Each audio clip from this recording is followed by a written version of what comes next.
So here we have the Ford Kuga on a 19 plate. I'm going to start off by showing you around the outside of the car, and then we'll hop in and run through some controls on the inside. But from the outside, you can see it's a 5-door car with alloy wheels and tinted windows. Let's start off inside the boot and then work our way around the rest of it from there. So the tailgate on this car is electric. That means you can open it via the key, or you can press the button on the tailgate itself. As we approach the back of the car, you'll see we have reversing sensors, plenty of boot space as well, along with that 60-40 split folding rear seat, should you need to increase that space further. Okay, so we're just going to work our way back round to the front of the car, and then we'll hop in and run through some controls on the inside. But now that we've done a full circle of it, you can see it's in fantastic condition the whole way round. Just briefly before we climb in, I think it's well worth seeing the interior from this exterior point of view. There's plenty to run through on the dashboard, so let's hop in and we'll do that now. Okay, now that we're inside the car, we're going to start with the dials. On the left-hand side, we have the rev counter, and on the right-hand side, the speedometer. At the bottom in the middle, we've got the fuel gauge and coolant temperature gauges, and above that, the trip computer, which includes the total miles for this car of 11,815. The information displayed above that can be changed using buttons on the steering wheel, so you can have those 4 pieces of trip computer information all at the same time, or you have lots of individual pieces of information, including a digital readout for the speedometer that you see being displayed now. If we back out to the steering wheel, the buttons I was using just now are here. Beneath that, we've got cruise control and speed limiter. On the right-hand side, we have stereo and phone controls, including voice activation for the phone in the middle there. That can only be used after such time as you paired the phone up, and that's done over on the touchscreen here. Search for your vehicle on your device and select it once it is found. Just follow the instructions on screen from there. It's very easy to do.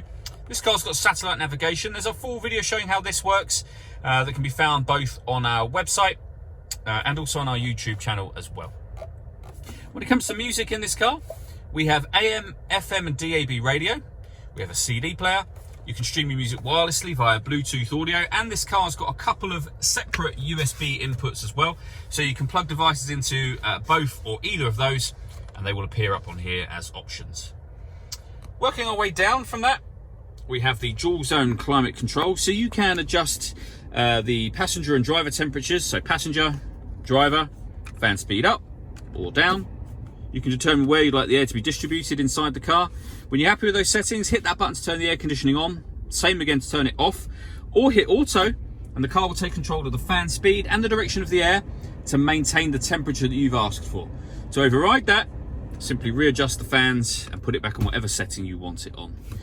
We've got heated driver and passenger seats, both with 3 different heat settings each, a proper heated rear screen and heated front screen as well. Down here we can turn off the stop and start. This car's designed to cut out when it's stationary in traffic to save you fuel.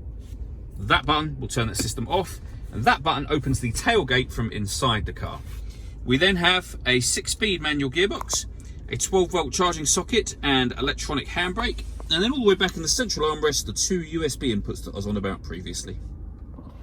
Lastly, I just wanted to talk about the panoramic glass sunroof on this car. So there's a sun blind that you can see is closed at the moment. There's a button here. If I give that one push, that will open up and stop. Press it again. That will now open to the back of the rear seat. So that lets in a lot of extra light, as you can see. But you can open this front section as a proper sliding sunroof as well, should you wish to. All that leaves me to say is thank you for taking the time to watch this video. If you'd like to come and see the car in person and have a test drive, please feel free to call any of our MJA sites. We'd love to hear from you soon.